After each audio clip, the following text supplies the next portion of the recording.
Real question, Brian, is whether Joe Biden gets off his stubborn and unreasonable position that he's not even going to negotiate about spending reforms or other measures that would accompany a debt ceiling increase. Kevin McCarthy and the House Republicans are to be commended for passing a bill that would both raise the debt ceiling in a responsible fashion, but also reduce spending by almost $5 trillion over the next 10 years, which we need to do to address our spending crisis. But Joe Biden, for months now, has said he simply won't sit down to negotiate. It makes me wonder if he or his minders are worried about him sitting down to negotiate one-on-one with Kevin McCarthy and if he's capable of doing that. But I love that little underhanded jab about capable, suggesting that Biden doesn't have the wherewithal or is maybe a little bit too senior to engage in debate. That's not the case. Anyway, we do know it is the case that Republicans have been making moves. That's right, over the past couple weeks. Just check this out.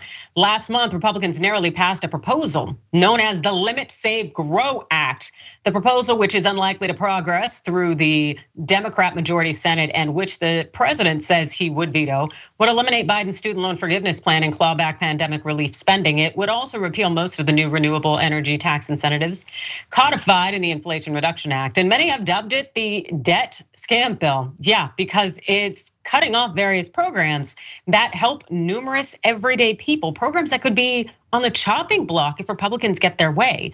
Check this out by CNN. Most affected by the potential debt default, Social Security payments, federal employees and veteran benefits, financial markets, borrowing costs, the economy.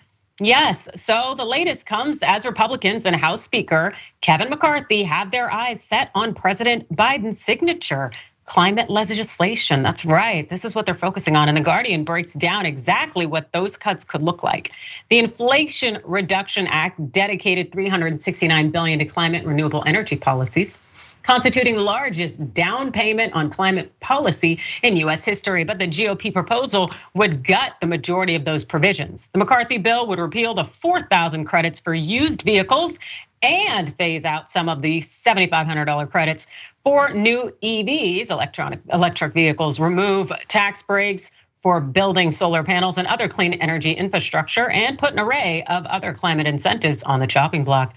Now, the proposed cuts could help McCarthy curry some favor with far right wingers, of course, but that would also have a terrible impact on some red districts across the country.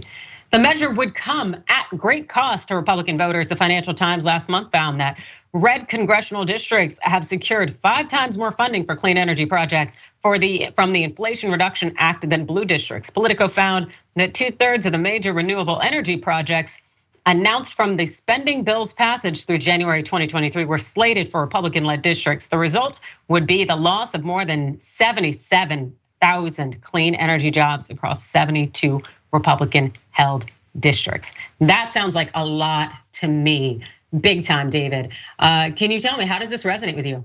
Well, it seems like Republicans are not going to miss an opportunity to essentially cut off their own nose to somehow spite and save their face. I mean, this is what the Republicans constantly do. Instead of sort of gaming this out, I think they're just sort of looking at the narrow, climate energy bad, and we need to somehow spending bad. And so they're like Neanderthals.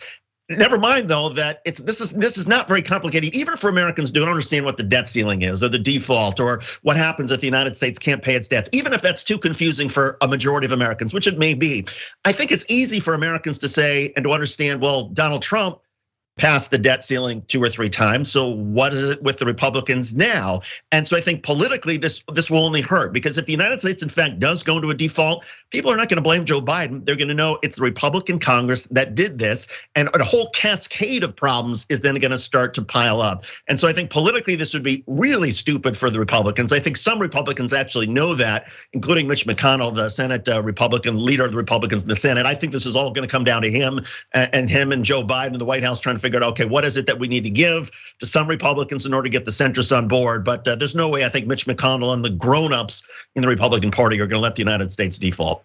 Yeah, I sure do hope not. And I know that Mitch McConnell is meeting with Biden today, but it definitely feels like they are playing a game of chicken out here in the public. Yeah. And I don't know if it's a matter of the bravado or the posturing for party politics, but at the same time, as far as I'm concerned, it's just kind of annoying. When I think about the fact that we just came out of, to the extent that we're out of it, some kind of mini feeling of a recession where the egg prices go through the roof and gas prices and things that we as taxpayers could feel on a daily basis.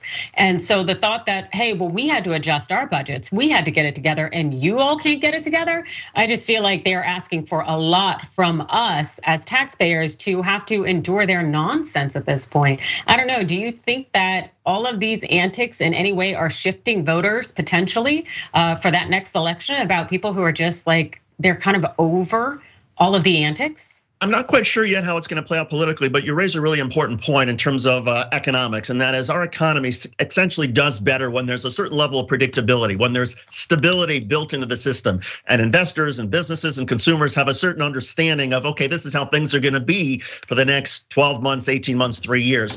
When you start to inject a default into all of this, then the instability goes out the window, and that panics a lot of people. And I think that's the part where Americans can start to sort of pick up on if there's uncertainty, if the markets react really badly, we may start seeing some horrible reports from Wall Street. That's the kind of thing that I think drives a lot of people nuts, because this isn't a big deal. You raise the debt ceiling just like you did under Donald Trump, and you let people try to figure things out and negotiate on other issues. But to hold the debt ceiling hostage, I think that's where people, even if they don't quite understand what it means, I think they understand the uncertainty that will come with it, and that's never a good thing politically. No, not at all. And to be honest, I just don't have, I don't have any more F's to give. The thought is that there is mass shootings just about every day. We're dealing with a bunch of complex issues and their attacks on the LGBTQ community, so on and so forth. Like, I just feel like there are so many more grave things going on. And for y'all to be out there fighting like toddlers, like I ain't got time. It's just, it's exhausting, it's annoying, and it's not cute.